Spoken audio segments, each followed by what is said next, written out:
Welcome to our channel, Listen to My Story. Please like, share and subscribe.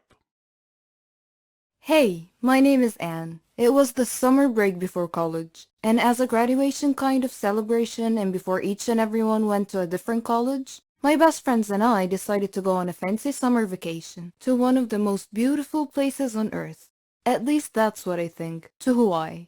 I was in my room daydreaming about wearing those cool coconut bras while enjoying an exotic juice, maybe even doing a hula dance, and then my best friend Kim called and burst my coconut bubble. She suggested that since we're off to a whole new stage of our lives, we may as well get a complete makeover. I thought she meant we should go shopping or something, but no, she said we should go to the hair salon and get new haircuts and maybe even dye our hair. I admit that I was overly excited about the whole thing, so I said yes.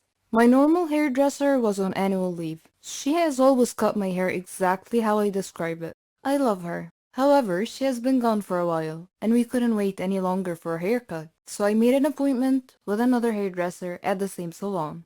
On a side note, Kim is blonde, while I'm a brunette. I know this info might not sound useful, but it will come in handy throughout the story. Kim and I drove to the hair salon. The place looked extra fancy, the kind of place you would trust. We went inside all giggly like we were 12. We were actually 18 at the time. Anyways, we were greeted by a really nice lady. That lady said that Kim should get highlights and I should go for the same, plus going blonde.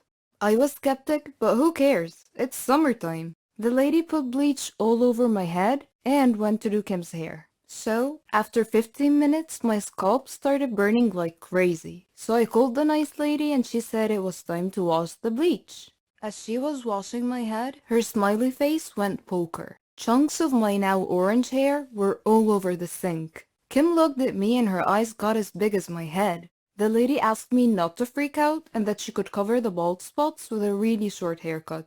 The lady asked me not to freak out and that she could cover the bald spots, and so she started cutting my hair. So far, so good. Then she snips a huge section out of the front of my hair saying that she was framing my face. At this point, it was too late to say anything. The haircut was just hideous. Not me at all, and especially not what I asked for. So I told her that I hated it. She felt really bad and I started to tear up because it was seriously so ugly. And now that I was stuck with a really bad haircut, I tried to calm myself that maybe the color will turn out okay. And then she put the dye on my hair and it turned my hair green. The only solution now was to become a redhead, and that was just a no for me. I don't have the complexion of a redhead. Our boyfriends were actually going to pick us up from the salon, and just imagining the look on Nick's face made me cry and laugh at the same time. Rachel played it really cool, and even her highlights did not go so well. But that incident was just one of a kind. I ended up with the weirdest hair color ever. It was like I was half mermaid, half dragon. This did not stop us from enjoying our summer break though. It was actually a good source of jokes for a long, long time. We lived with a monster who knew no mercy. He would hit and insult us all the time. I wished him dead on a daily basis. He would kick me out of the house often. But as we all know, there comes a turning point in everyone's life that either ends in success or tragedy. Oh, I forgot to introduce myself. My name is Lara. I am the middle sister among 4 siblings. We lived with a cruel father, whose bad behavior had long erased any kind memories we may have once had for him. Our mother was kind, lovely, and responsible. She used to take care of us in every way, but she finally had to abandon us because she just couldn't take any more of father's abuse. I remember the scene vividly to this very day. There was a big fight between my parents. At the end of it, mother had opened the door while holding a suitcase. We were too young to understand anything at the time. She was crying as she turned and walked out of our lives forever. We were expecting father's attitude to change after that, but it didn't. He continued mistreating and ridiculing us every opportunity he got, neglecting us completely. He gave us neither food nor clothes, only a very small amount of money to fend for ourselves. What could we do? We had to live with the situation. He would often return home drunk at midnight. Scared, we'd stay quiet in our rooms. The only bright spot in our lives was our dear brother Philip. He was father's favorite son, which caused us to depend on Philip to get anything we need, like money or other necessities. Philip was so funny. He could make us and even Father laugh. He had a way with Father and could usually manipulate him to protect us a little. We all loved Philip. He was the only sunshine in our miserable, gloomy existence.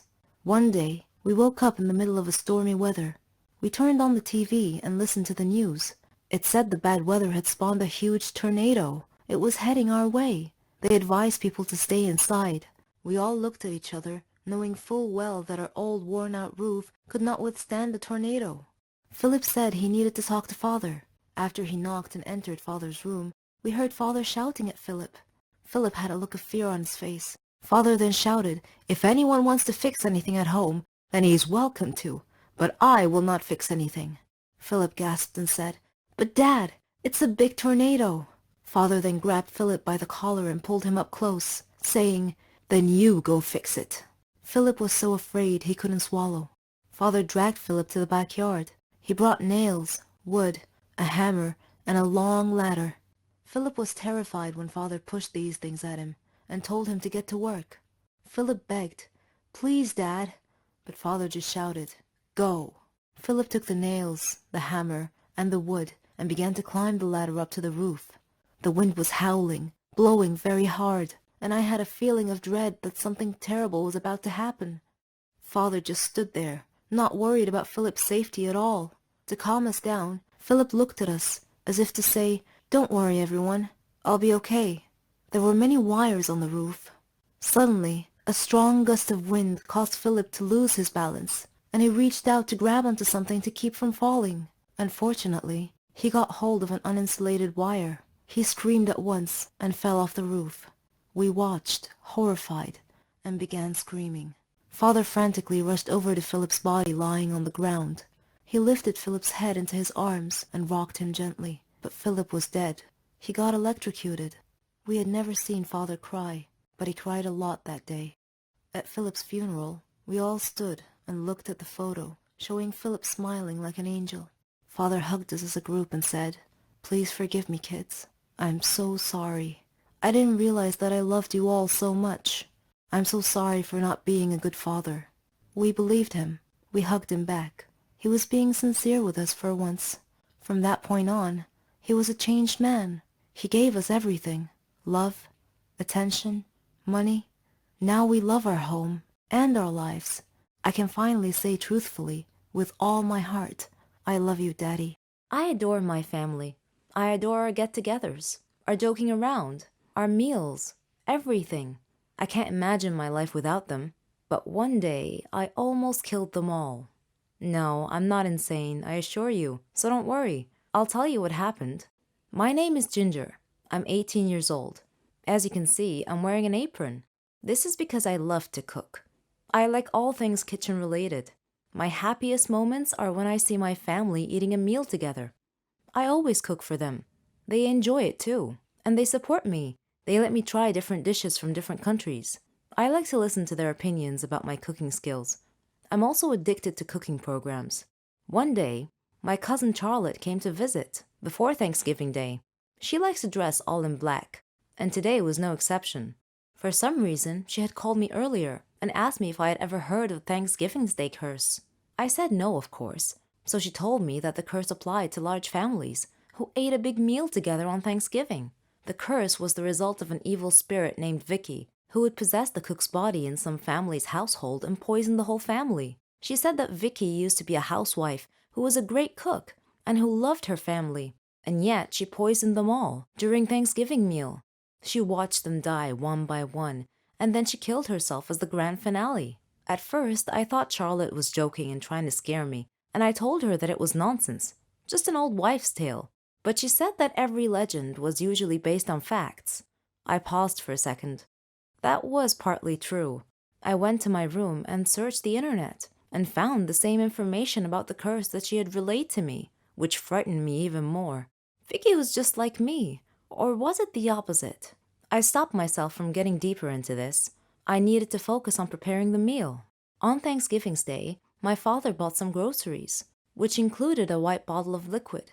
I presumed it to be milk, though it smelled a little weird, but I thought it was my imagination. My aunt called and said she would be arriving a few minutes later. so I had to hurry and finish the meal quickly. My finishing touch was dessert. It was going to be pumpkin candy. I prepared it using the milk that Dad bought. After everyone had arrived, I served dinner. We all sat down and prayed before the meal. Then, everyone started eating. Things were going well.